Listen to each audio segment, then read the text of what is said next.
Good morning students. बेटा start करते हैं एक्सरसाइज 3.3।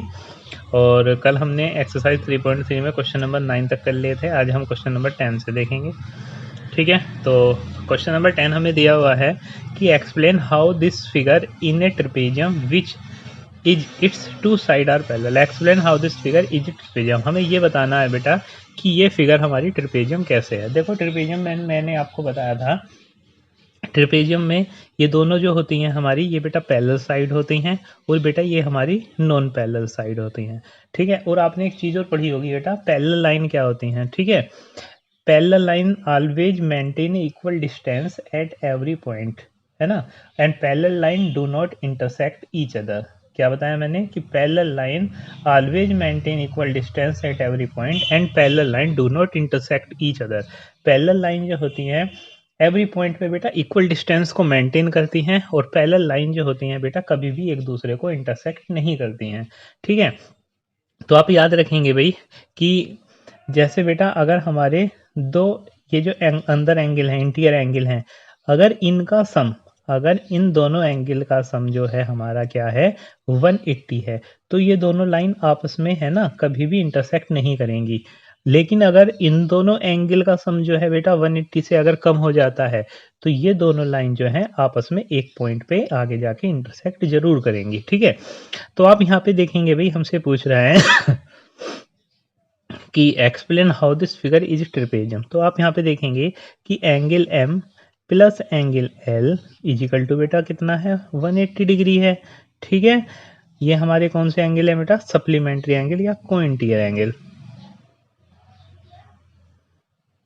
Supplementary angle. ठीक है, तो यहाँ से इसका मीन्स क्या हुआ कि बेटा N M and K L is parallel, is parallel lines. आप ऐसे लिख सकते हैं, सो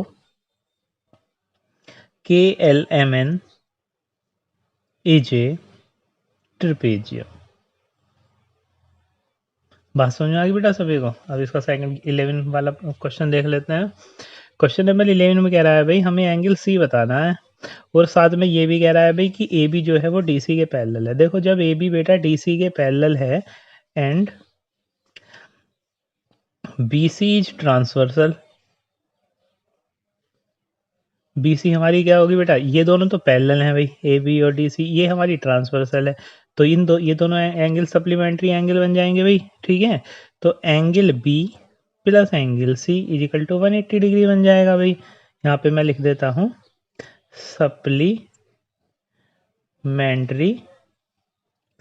एंगल। बात समझ में आ गई भी सभी को। अब एंगल बी जो है बेटा वो मेरा 120 है।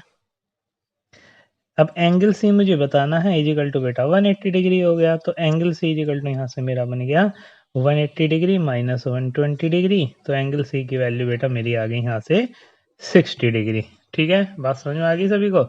अब आगे चलते हैं, इसके बाद में ये लास्ट क्वेश्चन है एक्सरसाइज का। आज आप एक्सरसाइज 3.3 बेटा कंप्लीट कर लेंगे, उसके बाद में हम एक्सरसाइज 3.4 को स्टार्ट करेंगे।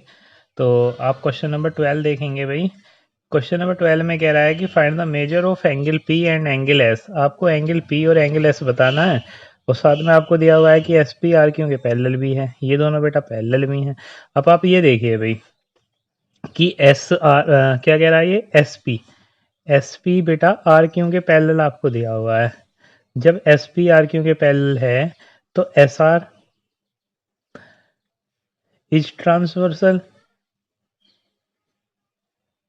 एस आर हमारा क्या हुआ भाई, ये ट्रांसवर्सल हो गया, यानी कि बेटा angle S plus angle R is equal to 180 degree हो गया।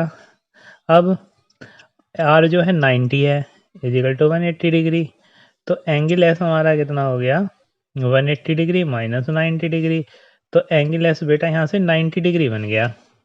ये हमारा कितना आ गया, ये भी 90 डिग्री बन गया। अब हमें ये तो पता ही है भाई कि ये क्वाड्रिलेटरल है। ठीक है, तो S R Q P is a quadrilateral, तो इसके फोर एंगल का सम 360 होगा, तो angle S plus angle R plus angle Q plus angle P is equal to बेटा 360 हो गया। अब एस जो है वो 90 है, आर हमारा भी 90 है, क्यू हमारा बेटा 130 है, पी हमें बताना है, इजिकल टू 360 हो गया। तो 90 और 90 बेटा 180, 180 और 130 कितना हो जाएगा? तो ये बेटा हो गया हमारा 310। तो बेटा 310 degree plus angle P is equal to कितना हो गया ये? 360। तो एंगल पी इजिकल टू बेटा 360 माइनस 310। तो एंगल पी हमारा कितना आ गया बेटा? 50 डिग्री। ठीक है, तो आज आप एक्सरसाइज 3.3 के बेटा सभी क्वेश्चंस आप कंप्लीट कर लेंगे। इसके बाद में हम एक्सरसाइज 3.4 को स्टार्ट करते हैं। ठीक है बेटा।